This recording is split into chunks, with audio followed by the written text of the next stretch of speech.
Hello, everybody, and welcome to another episode of Russian for Mom. And in this lesson, I'm going to be teaching my mom how to use nouns and adjectives. Now, most Russian courses don't touch on this topic for a long time because you need to learn a lot of different cases and a lot of different grammar before you can correctly conjugate or decline nouns and adjectives. But in this video, I'm going to be focusing on the nominative case, and I'm just going to show you this so that you can start putting together simple sentences, because it's really not as hard as a lot of books, courses, and programs make it out to be. So let's jump right in. The first thing that we need to look at is the sentence structure that we're going to use today. Sentence structure in English and in Russian works a lot differently. And that's because in English, the sentence structure is crucial to the meaning of the sentence. Whereas in Russian, typically you can move most of the words in the sentence to different positions and the meaning will not change very much. Now, sometimes the meaning does have a slight change, and that's a lot more technical than we're going to get today. But if you use the same sentence structure as English, you're not going to be wrong. So I suggest starting with that. The sentence structure that we're going to use in this video is subject, verb, object, just like English. And the object that we're going to be using is the adjective and noun. The adjective is going to describe the noun, and that's why the adjective needs a special ending, and that's what we're going to look at today. So if we look at the subject, right here I've written 4 pronouns, subject pronouns, and they also are in the nominative case. Она, she, он, he, оно, it, and они, they. Of course, we can argue or discuss if оно really means it, right? Or if она and on are really she and he, because in their practical uses, sometimes ana or on might actually be like an English it. And ano, it's definitely it, but also in many situations, it's something deeper, stronger than just an it in English, because it in English only describes something that's not a person, not he or she, whereas in Russian, objects can have gender. And that means that if we're talking about a table, we can say he.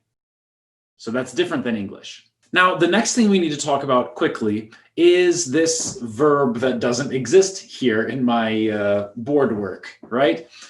And that's because it's optional. You can say it or not say it. And typically people don't say it. But there's only one situation where this is true. It's the present tense of the verb to be. Well, in Russian, the verb есть. But usually in the present tense, people don't say it. So we can just go straight from the subject to the adjective or the noun, and everyone will understand what we're saying. To give you an example of this, in English, I'll show you, it's not with the verb to be, but it's with the word that. For example, we might say, this is the movie I saw yesterday. Right? Or we could say, this is the movie that I saw yesterday. In both situations, the person will understand what we're saying and understand what we mean. And the meaning doesn't change. We can say that, or we cannot say that. And there's no change. So in Russian, it's also understood in the present tense that when we're using the verb to be, that we don't have to say the verb to be. We can just skip it. So that's why this column is blank, because today we're going to be using only the verb to be, only in the present tense, only with the nominative case, and we're going to make things real easy. So to look at one of these sentences, we could say, for example, она, she, она красивая девушка. Она красивая девушка. So let's look at how we can put together a simple sentence with a subject, an adjective, and a noun. For example, the first one, она. Она красивая девушка. Она красивая девушка. This means she is a beautiful girl.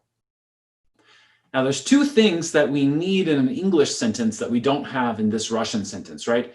First of all, the verb, and we talked about that. But second of all, the article, the word a, or the letter a, right? Before the word beautiful, a beautiful girl. In English, she is a beautiful girl. But in Russian, we don't need the article and we don't need the verb to be in the present tense. So it's much easier. Now, you might be thinking, oh, it's so confusing. Why is it like this in Russian and how do people understand each other? Well, it's actually really, really easy. And it's really useful that it's made like this, that it operates like this. So let me just actually write in this verb so that you can see. Because we can say no verb, or we can say есть. We can say она есть красивая девушка. And this will be the same as if we say just она красивая девушка. They're absolutely the same. Okay, I think you got that point now. Let's go to the next example. Он красивый мальчик. He is a beautiful boy. I know in English we don't usually say that boys are beautiful, but in Russian, anything can be beautiful. And isn't that beautiful? All right, the next example. Оно красивое платье. It's a beautiful dress. And the last one, они красивые люди. They are beautiful people. Isn't that beautiful? Now, if you haven't noticed already, let me point out that the endings of these adjectives are all different, right? We said красивая девушка, so it's красивая, красивый мальчик, красивый, красивое платье, красивое, and we have красивые люди, красивые.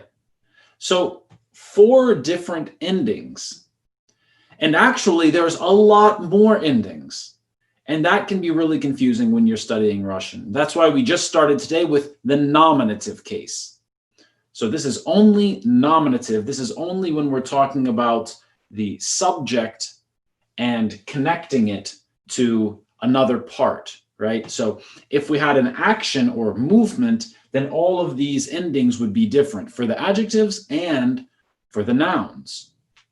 Now, how can we understand which ending goes where, even just in this simple nominative case? Well, remember that a noun that ends with a or ya is usually feminine. Of course, we have exceptions, but it's usually feminine. A noun that ends with a consonant letter is usually masculine. A noun that ends with an o or ye is usually neuter, which is not masculine or feminine. And a noun that ends with an e is usually plural, more than one. So what about our adjectives? Well, this helps us understand which adjectives we should use. And actually, it's rather intuitive when we are using the nominative case, because we have a, and here we have aya, right? So a and aya, красивая девушка. And it actually sounds real nice and flows right off your tongue like that, right? Here we have a consonant at the end, so we say y, and this is красивый мальчик. Here we have ye at the end. We know that this is neuter. Красивое, красивое платье. If it's a masculine word, then we say y. If it's a neuter word, then we say aye. And if it's a plural word, then we say uye. So these are the typical endings that you see. I'd say that these are the endings that you see most often. But there are other endings that you also see in the nominative case. And this makes it a little more challenging. So let's take a look at some of those endings right now.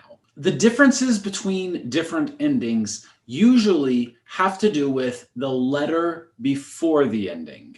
So the end of the root word.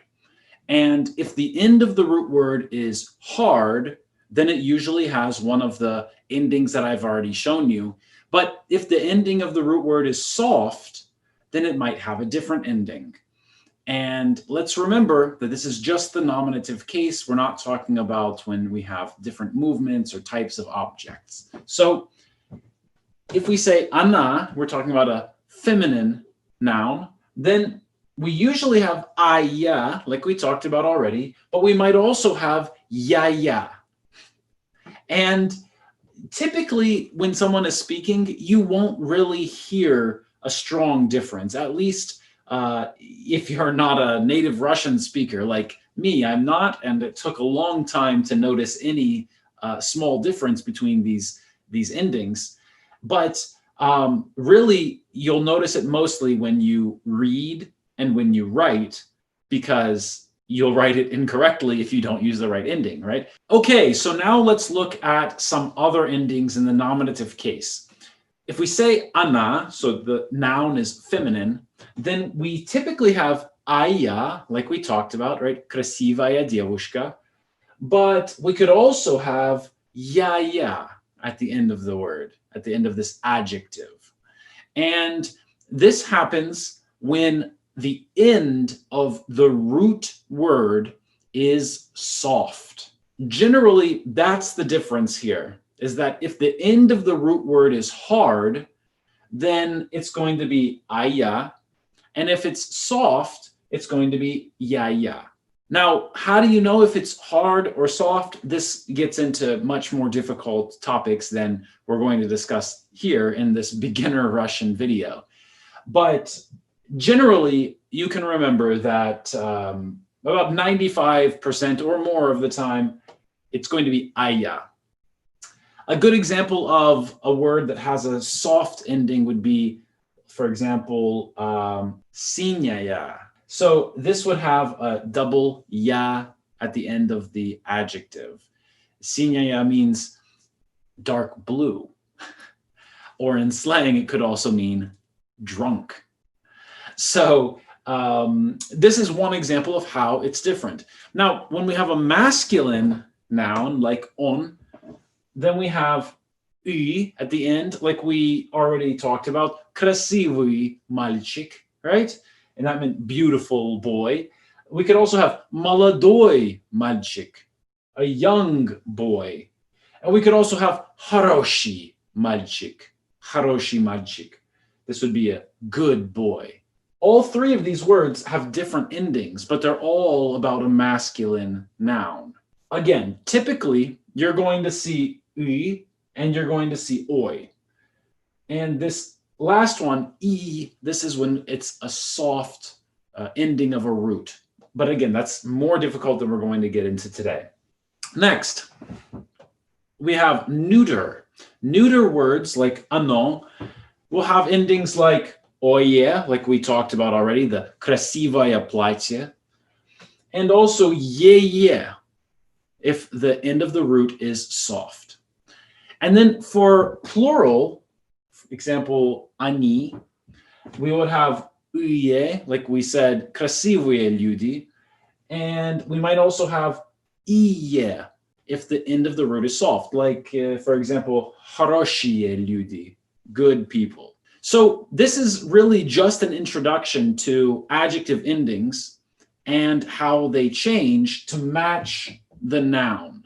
So I've given you some examples of subject pronouns, and of course you can connect them without a noun. You could say она красивая, она хорошая, она синяя. So you could say all of these things, and we don't need a verb, right? We could use the verb есть, она есть красивая, or we could even, in writing, a lot of people will just write this dash, which will take the place of the verb to be. Think of it as a type of equal sign in the Russian language. And you'll see this a lot in writing. So you can see that we can make a sentence, она красивая, she is beautiful. Or if we add a noun, она красивая девушка. She is a beautiful girl. And I hope this video helps you understand when we can use these different endings, why there's so many of them. And I really want you to remember that this is just the nominative case. Okay, we've gone over cases in an earlier video, and we've gone over some of these things in earlier videos. So I think that this video should just bring you up to date to help you start using adjectives in the nominative case. So if you want to talk about yourself, because I'm a man, I can say, я хороший парень. Я хороший парень. I'm a good guy, for example, right? So you could talk about yourself. You can just use the subject pronoun, no verb, because it's to be in the present, and we don't need to say it in Russian. We can use an adjective, and then we can use a noun.